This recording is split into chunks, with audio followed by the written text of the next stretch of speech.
जय गुरु जी, शुक्राना गुरु जी। संगत जी, आज मैं अपने पापा का सत्संग शेयर करती हूँ। अप्रैल में पापा कोरोना पॉजिटिव आए थे और गुरुजी ने उनका ये कष्ट बहुत ही जल्दी और स्मूथली कटवा दिया। गुरुजी का लाख लाख शुक्राना। 19 अप्रैल 2021 को पापा को थोड़ा सा फीवर हुआ तो उन्होंने पैरासीटामोल ले ली, पर फीवर कम होने की बजाय वो बढ़ने लग गया। लेकिन फीवर 100 के आसपास ही था, ज़्यादा नहीं था। तो पापा शाम को डॉक्टर से चेकअप करवाने के लिए गए। डॉक्टर ने कुछ ब्लड टेस्ट करवाने के लिए बोला, तो पापा ने वो ब्लड टेस्ट करवा लिए और रिपोर्ट में CRP ज़्यादा आया। तो उसके बाद डॉक्टर ने पापा को RT-PCR टेस्ट करवाने को बोला। पापा ने अपने फ्रेंड से बात की कि ये टेस्ट कहाँ से करवाया जाए, तो उन्होंने कहा कि DMC हॉस्पिटल से ये टेस्ट करवा लो, वहाँ पे उनका कोई नोन है। उन्होंने एक लड़के को पापा के पास भेजा जो पापा का टेस्ट करवा लाया। देखो संगत जी, पापा ने उसी फ्रेंड से पूछा था जिसको वो टेस्ट करने वाला जानता था। संगत जी, ये सब गुरुजी ने ही पापा से उस फ्रेंड को फ़ोन करवाया, नहीं तो DMC में इतना रश होता है कि बहुत ज़्यादा टाइम लग जाता है टेस्ट करवाने के लिए। पर वो लड़का आधे घंटे में ही टेस्ट करवा लाया और पापा को घर छोड़ गया। संगत जी, टेस्ट करवाने के अगले दिन उन्होंने टेस्ट का रिज़ल्ट व्हाट्सएप कर दिया और पता चला कि पापा कोरोना पॉजिटिव हैं। तो एक बार तो ये सुन के सबको घर में टेंशन हो गई, लेकिन हमें गुरुजी पर पूरा विश्वास था और अब भी है। गुरुजी अपनी संगत को कुछ नहीं होने देते। तो मम्मी ने पापा को बोला कि आप घबराना नहीं, क्योंकि गुरुजी हर पल हमारे साथ हैं, बस आप गुरुजी का मंत्र जाप कंटिन्यूअसली सुनते रहना। तो पापा ने ऐसा ही किया। गुरुजी का मंत्र जाप सुनते रहे और गुरुजी अपनी संगत का पूरा ध्यान रखते हैं। 90% कष्ट तो वो अपने पे ही ले लेते हैं, हमें सिर्फ 10% कष्ट ही देते हैं सहने के लिए। तो संगत जी, उस टाइम कोरोना के बहुत ही ज़्यादा केसेस बढ़ रहे थे और हॉस्पिटल्स में ऑक्सीजन सिलेंडर्स की बहुत प्रॉब्लम चल रही थी। तो मम्मी ने मामा जी से बात की कि ऑक्सीजन सिलेंडर के लिए उन्होंने पता किया। उन्होंने कहा कि कोई बात नहीं, चिंता मत करो, कुछ ना कुछ अरेंजमेंट हो जाएगा। जय गुरु जी, शुक्राना गुरु जी। संगत जी, ये सब गुरु जी की ही मेहर थी। देखो, घर बैठे ही ये टेंशन दूर हो गई कि सब अरेंजमेंट कैसे होगा। 22 अप्रैल रात को 11 बजे के करीब पापा को नोज से ब्लीडिंग हुई। पापा तो रूम में आइसोलेटेड थे, तो उन्होंने मम्मी को फ़ोन करके बताया कि ऐसे नोज से ब्लीडिंग हो रही है। तो मम्मी ने पापा को बोला कि गुरुजी ने बीमारी निकाल दी है। देखो, कहाँ तो मम्मी घबरा जाते ये सुन के कि नोज से ब्लीडिंग हो रही है, लेकिन मम्मी के मुंह से यही निकला कि बीमारी निकाल दी है, जैसे गुरुजी ही बुलवा रहे होते हैं। तो मम्मी ने पापा को कहा कि अगर आपको घबराहट लगती है तो चंडीगढ़ फ़ोन कर लो। संगत जी, मैं चंडीगढ़ रहती हूँ और मेरे हस्बैंड डॉक्टर हैं। तो 11 बजे के करीब, 11:15 पापा का फ़ोन आया और व्हाट्सएप पे उन्होंने वो 2 हैंकीज़ की फ़ोटोज़ भी भेज दी जिस पे ब्लड लगा हुआ था। तो मेरे हस्बैंड ने कहा कि पापा जी, डरने की बात नहीं है, थोड़ा सा ही ब्लड है, ठीक हो जाएगा। संगत जी, मैं पापा से बात करने के बाद गुरुजी का मंत्र जाप, ओम नमः शिवाय, शिवजी सदा सहाय, ओम नमः शिवाय, गुरुजी सदा सहाय, ये सुनने लगी।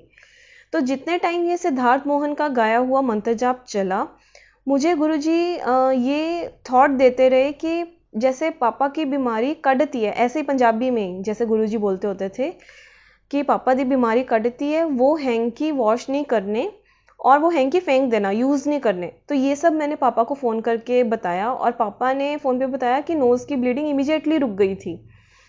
तो गुरुजी ने पापा को ब्लेस कर दिया था। जय गुरुजी, शुक्राना गुरुजी। उस दिन के बाद से पापा की रिकवरी होनी शुरू हो गई थी। पापा को हॉस्पिटलाइज नहीं होना पड़ा, कोई ऑक्सीजन की ज़रूरत नहीं पड़ी, क्योंकि गुरुजी की कृपा से उनकी ऑक्सीजन 98-99 ही रही। मेरे पापा वैसे बहुत ही सेंसिटिव नेचर के हैं, पर गुरुजी ने उनको बहुत स्ट्रेंथ दी और उनको बहुत ही जल्दी ठीक कर दिया। जय गुरुजी, आप ऐसे ही अपनी कृपा सब पे बनाए रखना। संगत जी, कुछ दिनों के बाद मम्मी को भी कोरोना हो गया था, तो मम्मी का फीवर बढ़ रहा था और ऑक्सीजन लेवल ड्रॉप कर रही थी। 3 मई को मम्मी को कफ के साथ चेस्ट के नीचे थोड़ा सा पेन भी होने लगा। तो संगत जी, मेरी दीदी यूके रहती है, उसने पापा को कहा कि मम्मी को हॉस्पिटल में एडमिट करवा दो, क्योंकि उनका फीवर भी कम नहीं हो रहा और ऑक्सीजन भी ड्रॉप कर रही है। दीदी ने लुधियाना में एक हॉस्पिटल का नाम बताया और कहा कि उस हॉस्पिटल में उसकी फ्रेंड का रिलेटिव डॉक्टर है और दीदी ने पहले से ही उनसे कंसल्ट किया हुआ था और उनको सारी मम्मी की हिस्ट्री मालूम थी। तो 3 मई को ही मम्मी ने हॉस्पिटल में मम्मी को हॉस्पिटल में एडमिट करवाना पड़ा और हॉस्पिटल में एडमिट करवाने से पहले मम्मी ने व्हाट्सएप ग्रुप पे ये मैसेज देखा था कि ऑक्सीजन अगर कम हो रही है तो जल्दी सीटी स्कैन करवा लो। और मेरे भाई ने भी हमारे घर के दरवाजे से एक ऑटो निकलते हुए देखा जिस पे लिखा हुआ था कि जय गुरुजी, ब्लेसिंग्स ऑलवेज गुरुजी। तो गुरुजी एक तरीके से इंडिकेशन दे रहे थे कि अब हॉस्पिटलाइज करवा लो। तो थोड़ी देर बाद ही मम्मी को हॉस्पिटल ले जाना पड़ा क्योंकि मम्मी को एकदम से सांस ज़्यादा चढ़ने लग गया था। तो मेरा भाई साथ में गया मम्मी के हॉस्पिटल एडमिट करवाने के लिए, और जबकि उसको भी फीवर था और वो भी कोरोना पॉजिटिव ही था। तो हॉस्पिटल पहुंचते ही डॉक्टर ने मम्मी को सबसे पहले अटेंड किया, जबकि वहाँ इतने सारे और पेशेंट्स थे और बहुत ही रश था। मम्मी का ऑक्सीजन लेवल ड्रॉप कर रहा था तो डॉक्टर ने कहा कि सीटी स्कैन करवा लो, और 10-15 मिनट में ही मम्मी का सीटी स्कैन भी हो गया, जबकि वहाँ भी बहुत रश था। और सीटी स्कैन वाला जो कर रहा था सीटी स्कैन, उसने कहा था कि ये लास्ट केस है, इसके बाद वो और नहीं करेगा सीटी स्कैन दिन के। तो साथ ही साथ मम्मी को इमरजेंसी में वहाँ पे बेड भी मिल गया था। संगत जी, इतनी जल्दी ये सब अरेंजमेंट्स गुरुजी की कृपा से ही हुए, नहीं तो ये सब कुछ पॉसिबल नहीं था कि इतनी जल्दी वहाँ पे मम्मी को बेड मिल जाए और सब अरेंज हो जाए। गुरुजी अपनी संगत का बहुत ध्यान रखते हैं। मम्मी को वहाँ हॉस्पिटल में गुरुजी की 2 संगत भी मिल गई। उन्होंने सिद्धार्थ मोहन का भजन लगाया हुआ था, तो गुरुजी ने मम्मी को बहुत स्ट्रेंथ दी। मम्मी को गुरुजी पे पूरा विश्वास था कि गुरुजी उनको बहुत जल्दी ठीक कर देंगे। संगत जी, मम्मी को पहले दिन हॉस्पिटल का खाना अच्छा नहीं लगा, तो मेरे शिखा भाभी हैं मामा जी के डॉटर इन लॉ, उन्होंने घर से खाना भेजा मम्मी को। और जब से मम्मी को फीवर हो रहा था तब से भाभी जो है घर से खाना भेज रही थी। तो गुरुजी ने उनकी लंगर सेवा लगा रखी थी। उनको भी ब्लेसिंग्स मिल रही थी कि वो इतनी सेवा कर रहे थे हमारी मम्मी पापा की, खाना भेज रहे थे। उन्होंने ऑलमोस्ट 2 महीने तक खाना बनाकर भेजा। कोई भी सामान अगर हॉस्पिटल भेजना होता तो पापा के फ्रेंड ने अपना ड्राइवर भेजा हुआ था, तो उसके थ्रू सामान चला जाता था हॉस्पिटल। संगत जी, ये सब गुरुजी ही करवा रहे थे, नहीं तो आजकल इतनी हेल्प कौन करता है। भाई का भी कोरोना पॉजिटिव आया था, तो 5 मई को उसको भी उसी हॉस्पिटल में एडमिट करवाना पड़ा। वहाँ पे उसकी सीटी स्कैन हुई, तो गुरुजी की कृपा से मम्मी के साथ ही उसको बेड मिल गया, मम्मी के रूम में ही। तो मम्मी को भाई का बहुत ही सहारा था।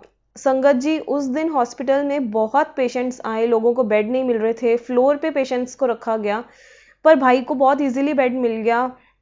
गुरुजी ने करवाया। गुरुजी ने हॉस्पिटल में भी बहुत ब्लेस किया, क्योंकि जब भी किसी मेडिसिन की शॉर्टेज होती थी तो वो किसी ना किसी तरीके के थ्रू वहाँ पहुँच जाती थी, और ट्रीटमेंट में कोई रुकावट नहीं पड़ी मम्मी और भाई के ट्रीटमेंट में। तो जब भी डॉक्टर साहब राउंड लगाने आते थे तो वो मम्मी को पूछते थे, गुरुजी की तरह पंजाबी में पूछते थे, आंटी की हाल है।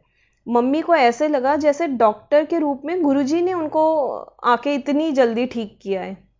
संगत जी, 11 मई को मम्मी को और भाई को दोनों को हॉस्पिटल से छुट्टी मिल गई। गुरुजी की कृपा से भाई को ऑक्सीजन लगाने की ज़रूरत नहीं पड़ी, और मम्मी को थोड़े टाइम के लिए ऑक्सीजन लगी, और वो भी बहुत ही कम, और पापा भी बिना ऑक्सीजन लगाए ही ठीक हो गए। तो ये सब गुरुजी की कृपा थी। गुरुजी ने अपनी संगत को इतना ब्लेस किया। गुरुजी का बहुत बहुत धन्यवाद। गुरुजी का लाख लाख शुक्राना। जय गुरुजी, शुक्राना गुरुजी, अनंतम अनंतम शुक्राना मेरे मालिक। इस तरह सब पे अपनी कृपा बनाए रखना। जय गुरुजी।